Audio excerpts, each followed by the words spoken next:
Picking up where we left off, we had just finished with the hasty affair, the events of November the 4th, 1842, the wedding of Abraham Lincoln and Mary Todd. A day that was filled with great tension, with Abraham and Mary on one side and the Edwards, Ninny and Elizabeth, Mary's sister, on the other side especially, who tried to get them to put it off, but they were eager and wanting to get married immediately that day. The wedding went through, and Abraham and Mary moved into their first home immediately thereafter. I've got air quotes around home because it wasn't a home. It was the Globe Tavern, where they rented one of the tavern's rooms, an 8-foot by 14-foot room, for $4 a month. It was a change of pace for Mary Todd, now Mary Lincoln, who was used to a privileged life and having everything she wanted. For Lincoln, this was the nicest place he had ever lived, was the Globe Tavern. But Mary gave up a lot to marry Abraham Lincoln. I'm convinced she was madly, deeply in love with Abraham Lincoln, and she did give up a lot of those comforts of her life because she married a man who was still in debt. She also caused great tension in her relationship with her sister Elizabeth, who for a period of time, neither her or Mary were on speaking terms. And Elizabeth basically told Mary that she wasn't welcome at her home. And that'll take some time for them to get over, because Elizabeth was never happy about Mary's relationship with Abraham. Furthermore, this is a difficult transition because for the first 9 months for Mary, living at the Globe Tavern, her first 9 months of her marriage, she was home alone a lot. Abraham Lincoln is a lawyer, and one way lawyers made money was they traveled the circuit, the legal circuit, a collection of a number of counties that would have surrounded the Sangamon County where Lincoln was living, where Springfield was. They would go from county to county, riding the circuit, and you'd go to a county courthouse where they would have all the cases heard at one time. It may be a span of 2 or 3, 4 weeks in which lawyers would go there and try the cases, move on to another county for another 3 or 4 weeks. And typically Lincoln would be gone 2 to 3 months in the spring, 2 to 3 months in the fall. And so right off the bat, almost half of that time, if not a little bit more than half of those first 9 months, Lincoln was gone, earning money. And I say 9 months because on August the 1st, 1843, Mary gave birth to their first child, a son, Robert Todd Lincoln. It's not exactly 9 months, but it's pretty close. It's hard to say why Mary and Abraham were dead set on getting married on November the 4th. Maybe something had happened. Maybe they wanted something to happen immediately, and to make it legal, they got married. But Robert comes along. Robert was known as Robbie. Abraham always referred to his children by nicknames. What's interesting of the first child being born a son, it's not named after Abraham's father, Thomas. It's actually named after Mary's father, Robert Todd. With Robert and Abraham starting to make a little bit more money, the Globe Tavern was very cramped quarters. And so as 1844 dawned, Abraham Lincoln looked for a home, a starter home, so to speak. And he found one that he purchased for $1,500. He had $1,200 that he had sort of saved up in cash when he wasn't paying off his debts.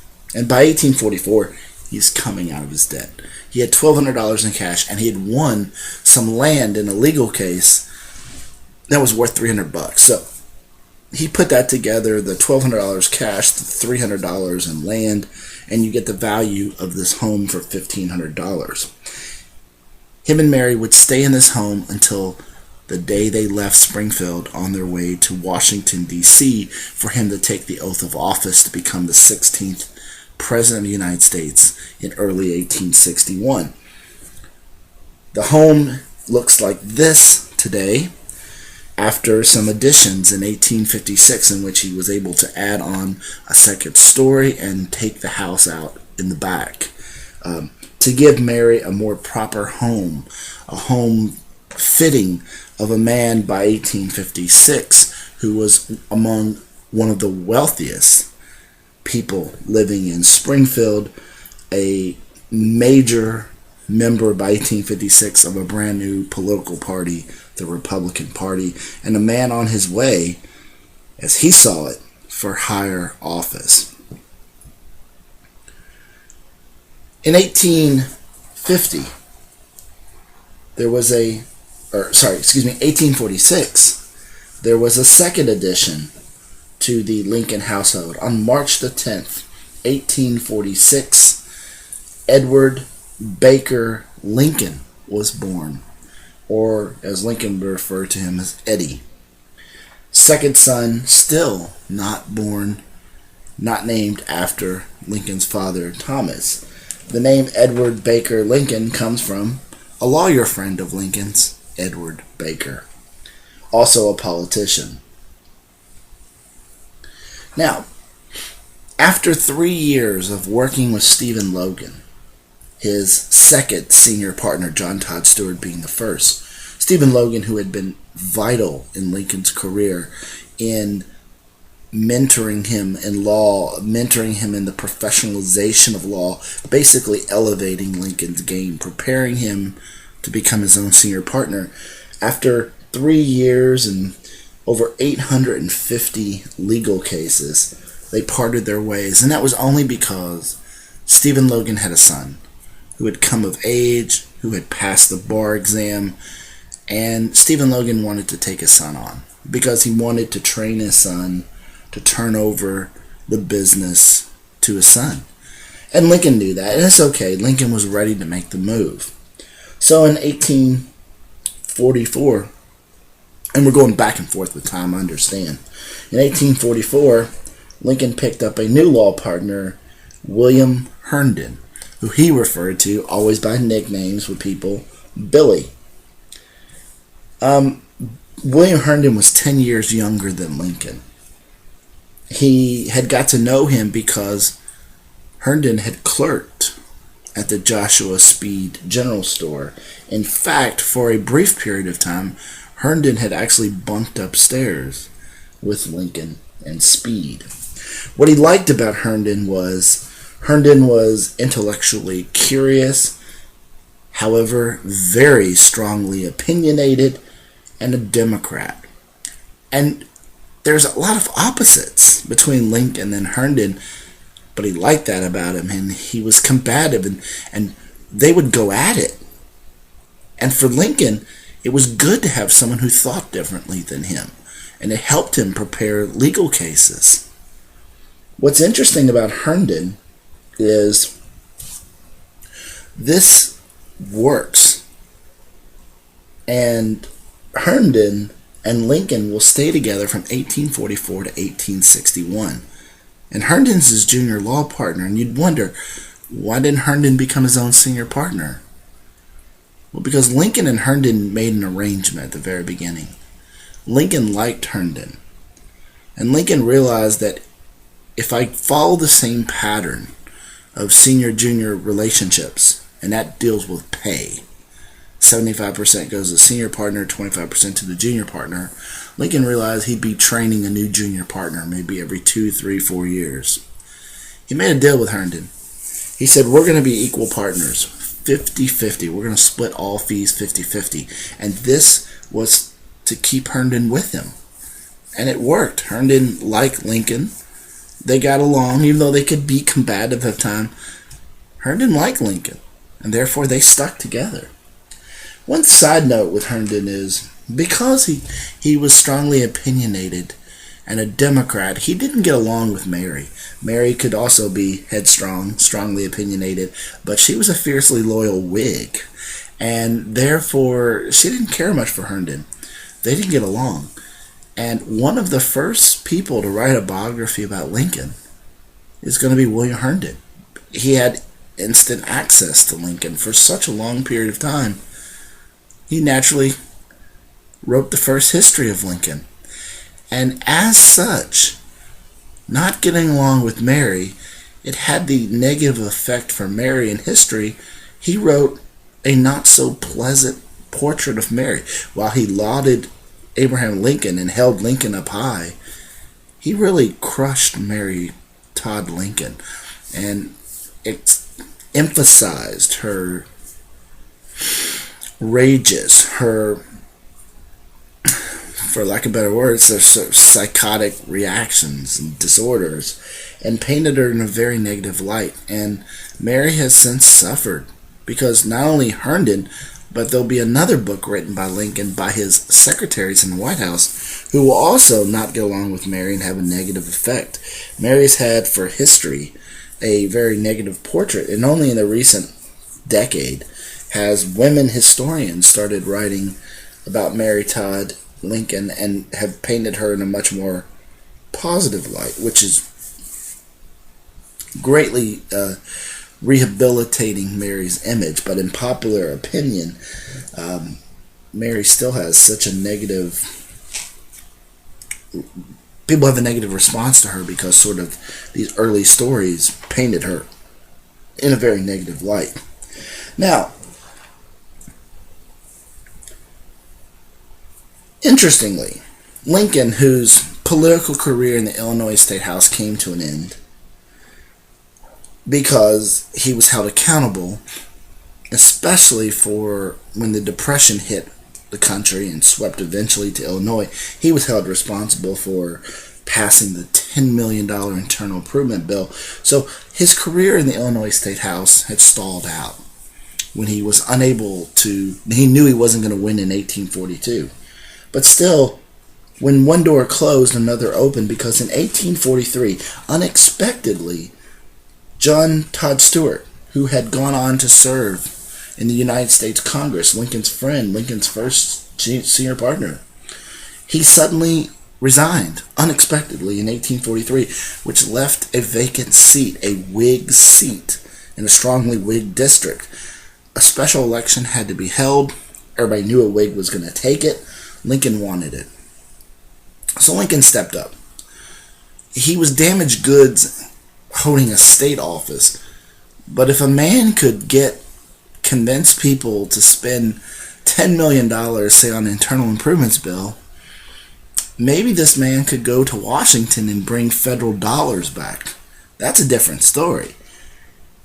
And therefore, Lincoln was held up as a very strong candidate to win this special election. The only problem is he ran into two other guys, two rivals for the seat, John Hardin and Edward Baker. Notice the name, Edward Baker. This is the guy who was a friend of Lincoln, a lawyer and a politician, and who Lincoln named his second child, Edward Lincoln, after. Now, with three Whigs running for this seat, it caused a problem. Because if these three Whigs fought amongst each other, it could divide and hurt the Whig Party. Because very early on, it seemed apparent that Hardin had a big following, Baker had a following, and Lincoln had a following. The Whigs were not united on who should be the person to fill the seat. So Abraham Lincoln came up with a brilliant compromise. He said, let's hold a special election among us three. Whoever wins will get to fill John Todd Stewart's seat, 1843, up until the 1844 election. It's the U.S. Congress, so there's an election every 2 years. Lincoln said whoever comes in second should get the seat in 1844, and whoever comes in third should get the seat in 1846, because if we stay united, we should win easily. If we divide, we can hurt our party and potentially give it away to the Democrats. So Lincoln proposed this rotation in office, and they took a vote. In the 1843 special election race, John Hardin came in first, Edward Baker came in second, and surprise, surprise, Lincoln, who had come up with this brilliant proposal, came in third. So under this proposal, Hardin got to go fill the seat immediately. Edward Baker, by theory, will get to run in 1844, and Lincoln will get to run in 1846. Everything seemed okay until the 1844 U.S. House race came up. And suddenly John Hardin decided he wanted that seat, that he had only filled a small time frame. John Todd Stewart's seat, he deserved his own 2-year term. So Hardin announces in 1844, I'm going to run for office. Well, that upsets Baker because Baker thinks he's going to get it in his voters. And Lincoln decides, look, Hardin desperately wants to run and frustrate my plan. I'm going to tell my supporters to align with Baker. And together, Baker and Lincoln's numbers will be higher than Hardin, and they can beat him. So Lincoln told his people to support Baker, and in the 1844 race, Baker won. Therefore, he took the seat in 44, and Baker said in 1846, if Hardin tries to run again, my people will vote for Lincoln, and that way we'll keep it going. And that's the way it went. 1844, Baker wins with Lincoln's help. 1846, it's time for Lincoln. Thankfully for Lincoln, in 1846, Hardin decided not to run. So it should be an easy seat for Lincoln. The only problem is, in the 1846 election, he ran into a formidable candidate in Peter Cartwright. And Peter Cartwright was a minister and a politician. And all of a sudden, he became formidable and a challenge to Lincoln when he started talking about Lincoln as a man without faith. A man who had committed infidelity. Not in relationship with his wife, not in his marriage, but an infidelity with God. And therefore, he started saying, Lincoln doesn't belong to a church. He's no Christian. How can you vote for a non-Christian in a Christian nation? This was an argument which resonated with the American people in the 19th century. The 19th century, especially in the first half, if there was ever a time you could say this is a Christian nation, it was definitely then, because more people were going to church than ever in American history, percentage-wise of the people, and more people, percentage-wise, were members of a Christian denomination. This was the period, beginning in the early 1800s, of what was known as the Second Great Awakening, a second explosion of religion, conversion to Christianity, placing membership in churches in American history. And it was targeted, especially west of the Appalachian Mountains, into the frontier regions, and especially into the South, to spread Christianity, because people had started moving west and setting up farms, and they're working all the time. And it wasn't that there wasn't churches, because there were churches, but there were a lot of people who spent their time working or doing other things as opposed to being in the Word, being in church, listening to a sermon. And therefore, this ministers started revivals, especially in the early 1800s. That revivals that would go on weekends, sometimes it would go to a week or a couple weeks long, and it had a net effect of converting a lot of people to Christianity. And especially in the South, you see the two greatest denominations beginning to rapidly pick up members, the Baptist and the Methodist churches. Cartwright accuses Lincoln of not being a Christian, an open scoffer. He calls him an open scoffer of Christianity, as if he mocks God. He has no faith whatsoever. And Lincoln is forced to respond. This is probably of his entire life, his lack of religion. What I mean by that is not placing membership in a church, not regularly attending a church, almost cost him his political career here. This is 1846, Everything, the stars have aligned. It should be his seat. He's going to the United States House of Congress, the United States Congress for the U.S. House of Representatives, and now he runs into Cartwright. And Cartwright, who is a minister, seems like he's got a very legitimate claim to attacking Lincoln. Lincoln is forced to respond. And Lincoln issues this handbill replying to the charges of infidelity, in which he acknowledges, I do not belong to a Christian church. But then he says, I know the Bible inside and out. And Lincoln could quote the Bible just as well as any minister. Lincoln read the Bible. Lincoln knew the stories. Lincoln often incorporated biblical stories and metaphors into his speeches, especially as president. And as the war goes on, the Civil War later on, you will see many of Lincoln's greatest speeches could almost be interpreted as biblical sermons. His second inaugural is a sermon in itself. Half of it is devoted to the subject of God. He acknowledges in his handbill that, yes, I do not belong to a Christian church, but I know the Bible inside and out. And I am no scoffer of Christianity. He explains of his views of what we would call a deist. Many of the founding fathers were deists in the sense that they acknowledge there's a higher power, but as products of the Enlightenment, of reading and looking to science to explain phenomenons, they have difficulty in explaining how, say, Jesus couldn't walk on water, could feed the masses with a small bread.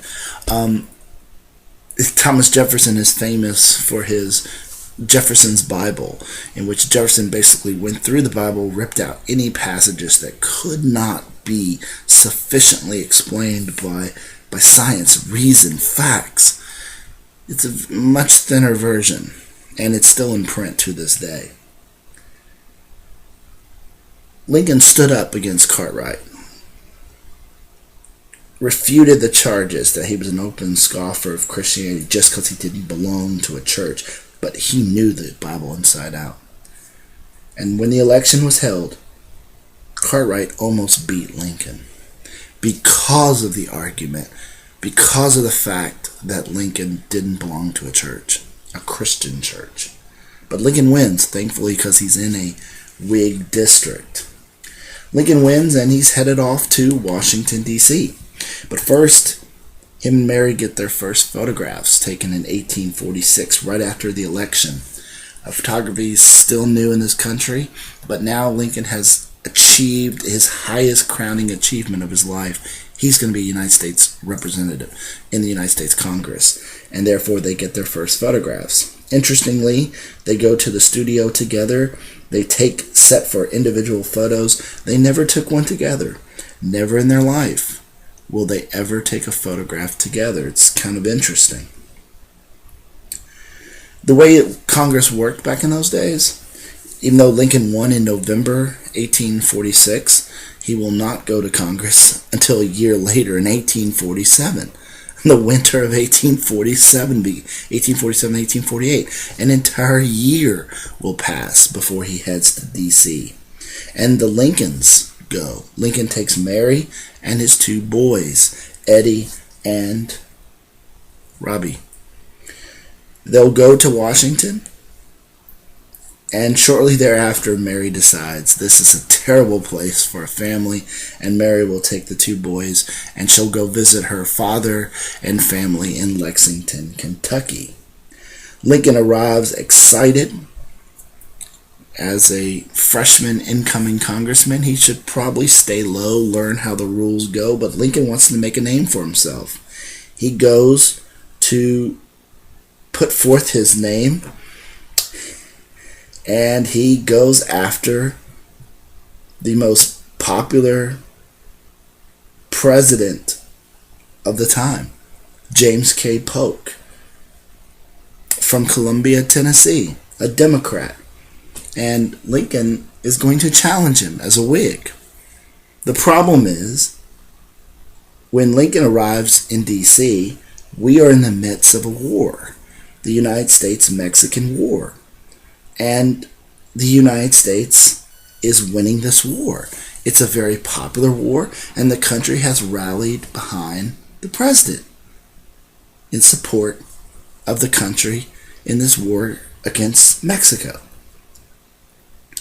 It was a popular war because everybody knew when this war was over, the United States was going to acquire a lot of land that Mexico possessed out to our west. This was an age of manifest destiny. This is a famous painting which depicts Western movement across the continent. The lady in the center of the portrait is Lady Columbia, our original feminine interpretation of the country before the French Statue of Liberty. Before the French gave us the Statue of Liberty. You can see in this painting, as Americans move west, they bring progress. In the far right, you can see a city off in the distance. There are smokestacks of factories, industrialization. That's progress. There's light, civilization. You look to the left, it's still darkness. There's progress hasn't reached there. In the wake is transportation. You can see carriages, trains, wagons, all moving west. Farmers in the very foreground who are producing the land as they move. In the distance to the left, you can see Native Americans fleeing. Americans bring progress. Americans are expanding west. And the United States-Mexican War was all about, as Lincoln will argue, and many historians will say, is about acquiring the rest of the land that will take this country complete from the Atlantic to the Pacific in terms of the Southwest.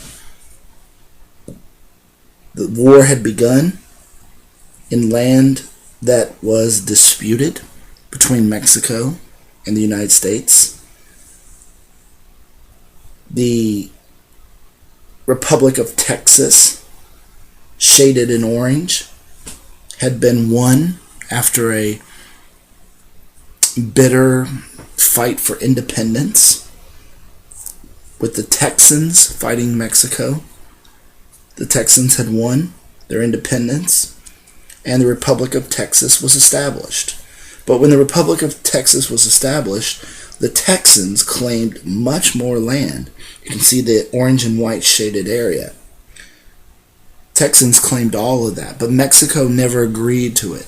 When the war was over and the Texans had won, the Mexicans agreed only to the orange shaded area, Republic of Texas. And therefore, there was this disputed territory.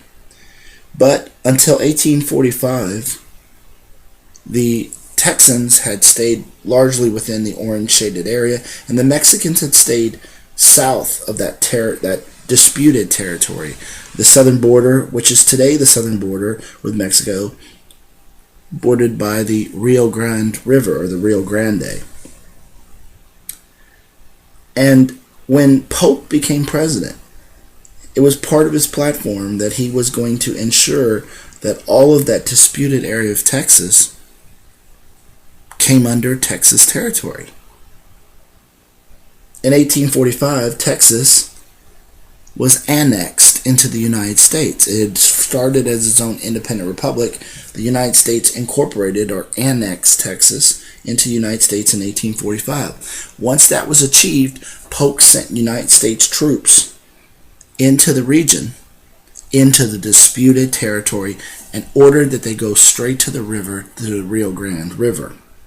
When he did that, this is spring of 1846, the Mexicans saw this as an act of aggression. They crossed the Rio Grande into that disputed area, and they engaged the U.S. troops in a skirmish which left about 11 or 10 American soldiers dead. That engagement led Polk to go straight to the U.S. Congress and ask for a declaration of war against Mexico, charging that the Mexicans had killed innocent Americans on American soil, even though it's that disputed territory. The moment Texas came into the United States, you must understand, Polk believed that all of that was Texas, including not just the area on the map shaded Republic of Texas, but that disputed area. And therefore, when he says U.S. troops are north of the Rio Grande, even though they're in that disputed area, and the Mexicans cross the Rio Grande, in Polk's eyes, the Mexicans have made an aggressive action against the United States, thus invading United States territory and killing American soldiers. And he was justified to ask for a declaration of war. Congress overwhelmingly gave it to him, unanimous decision, and therefore the war began. A very popular war. And fighting the United States Army, fighting against the Mexicans, it wasn't an even contest. And in less than a year, the United States troops had pushed all the way to Mexico City and had virtually won the war. All that remained was to write a peace treaty to end the war. The peace treaty would take about half a year into early 1848. While the peace treaty is being negotiated between the United States diplomatic officials and Mexican officials, Abraham Lincoln arrives in the United States Congress, and he decides, in order to make a name for himself, he's going to pick a fight with President Polk over justification of war.